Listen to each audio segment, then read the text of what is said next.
Message from a new world I'd never know. Hi everybody, and welcome back to La Marie's Art Salon. Today we're working on this lovely Valentine wall art project, which you can make as I am with polymer clay, or you can use this as inspiration to make it from paper or any other medium you prefer. I made this as a wall hanging because, men like to get gifts too, and they don't necessarily want to wear a heart necklace or a ring or earrings. So you could show your love for someone by presenting him with your handmade wall art, or just make it for yourself. I will be using silicone molds that I have collected from craft stores and even in the cake decorating section of the grocery store. Here I'm filling the letter molds with one color of clay to form the word love. I'm using this very sharp clay knife to remove the excess clay, and you have to be very careful and hold it at a certain angle to remove the clay, because if you're not really good with it, you're gonna be taking away some of your mold.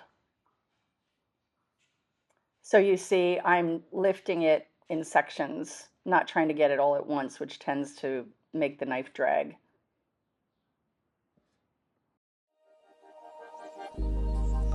Started as a whisper, message from a new world I'd never know. I pre-rolled this red slab of clay using a pasta machine, but you can simply use a small rolling pin to get it at an even thickness.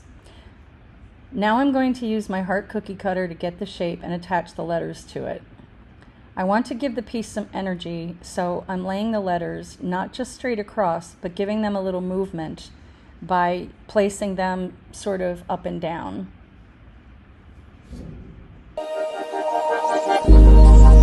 Started as a whisper, message from a new world I'd never know.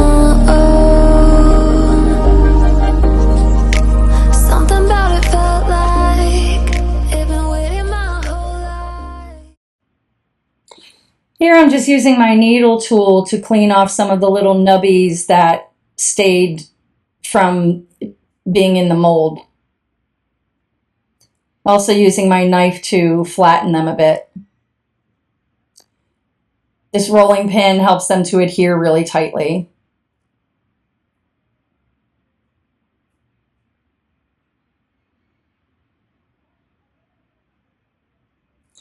So now I'm just assembling my silicone molds that I want to use to make the floral decorations.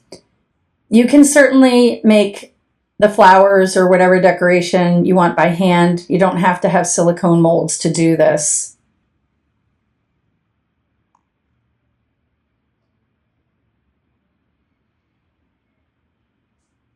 I want these flowers to be two-toned, and so you see I'm just taking a little tiny ball of one color and mushing it into the mold at the center. I like to use complementary colors a lot, so I'm using the deep blue with the orange here.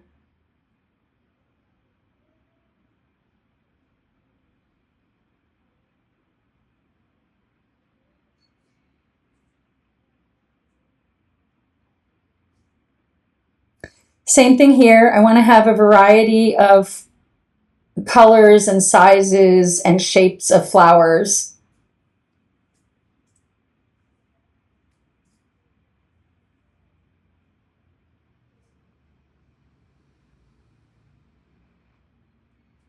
You have to be sure to press the clay really hard into the molds, because the mold is soft also, so if you don't apply a lot of pressure, then the clay might not go all the way down. Same thing again, I'm removing the excess with the craft knife, with the clay knife.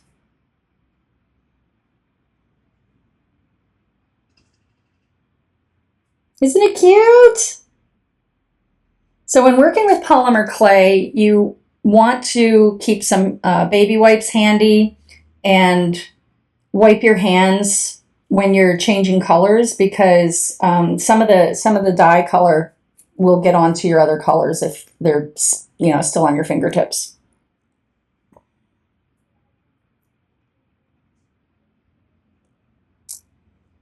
Again, here I go with the complementary colors. I have the orange flowers with the blue centers. Now I'm using a lighter blue to complement the orange flowers.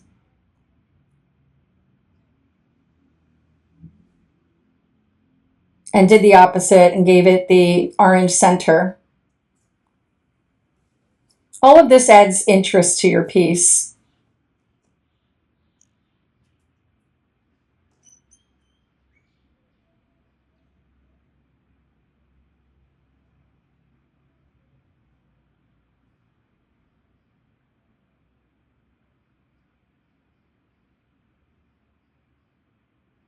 Again, you could easily do this with paper. You don't have to use polymer clay, but if you want something, nice and three-dimensional like this, polymer clay is a great choice. It's easy to use and it doesn't require a lot of equipment.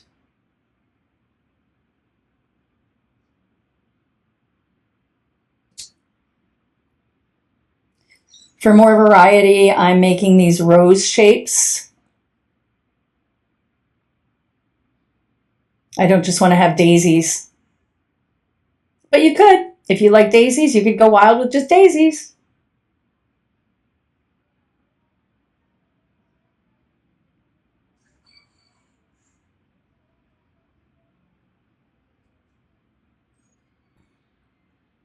Now, I found these leaf molds a little difficult to work with because they are very shallow.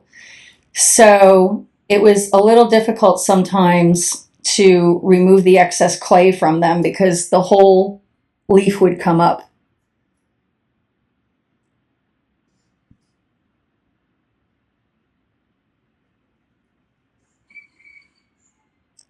I use this chartreuse green to give it a lot of contrast against the red.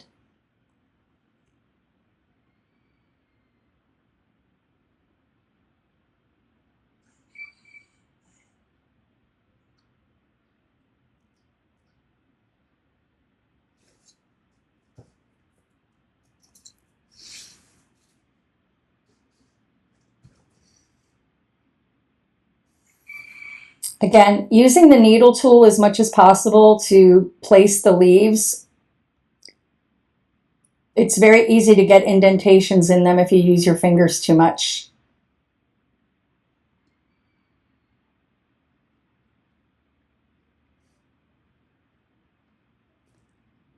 So this chartreuse really makes the colors pop.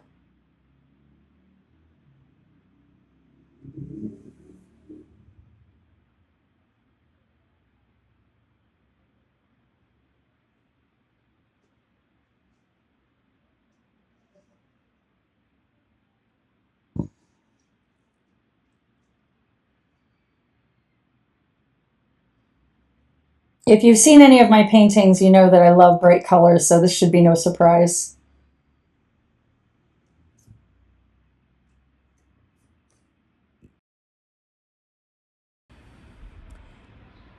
So to make an interesting art piece, variety is necessary. And so in addition to the variety of colors, I want to have variety in size also.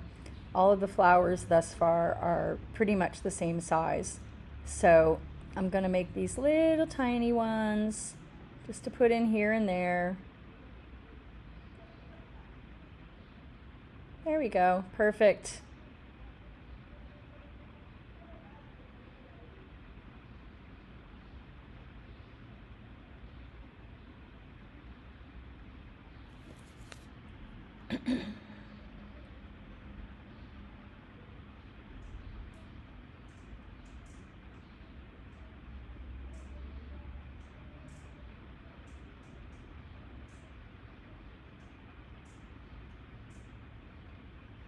And don't be afraid to layer like I'm doing.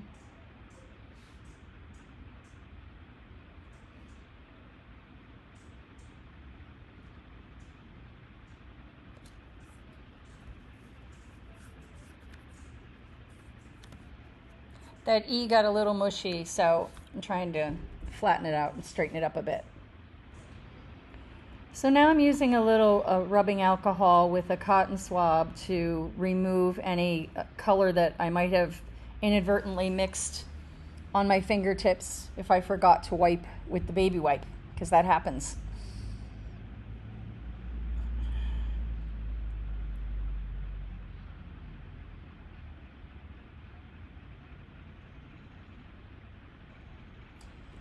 So now I'm searching for the right color that I want to use to go around the heart. So again, I chose a complementary light green, and here I'm using a fancy pants tool that I bought to use with my porcelain clay. If you have one, you can use it to do this, and I would even experiment to see if you have some stiff cardboard and you took one layer off of it, you might be able to use 2 pieces of cardboard in the same way.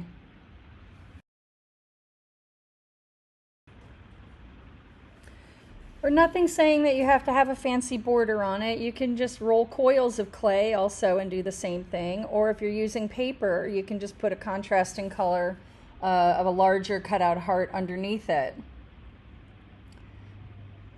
So now I'm preparing the background. This is a square piece of masonite, and it has a little square frame to go with it. You can buy these in most craft stores, I think. So I'm going for an ombre kind of background, fading from dark red down to light. This acrylic paint that I had was, I don't know, kind of gummy and weird, but I wasn't going to waste it, so I just kept working with it to get what I wanted.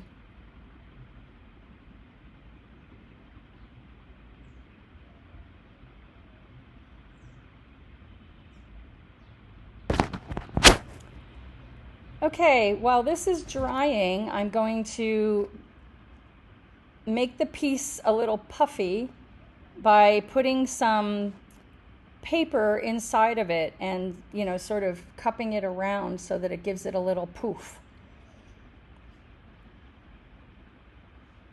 It doesn't matter when you put this in the oven at 275 degrees for 20 minutes. It won't burn out or anything.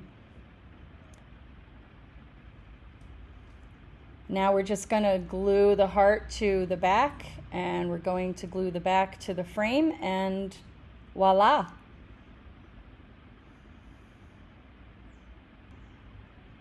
I hope you enjoyed doing this project with me. Don't forget to like, share, and subscribe, and we'll see you on the next one.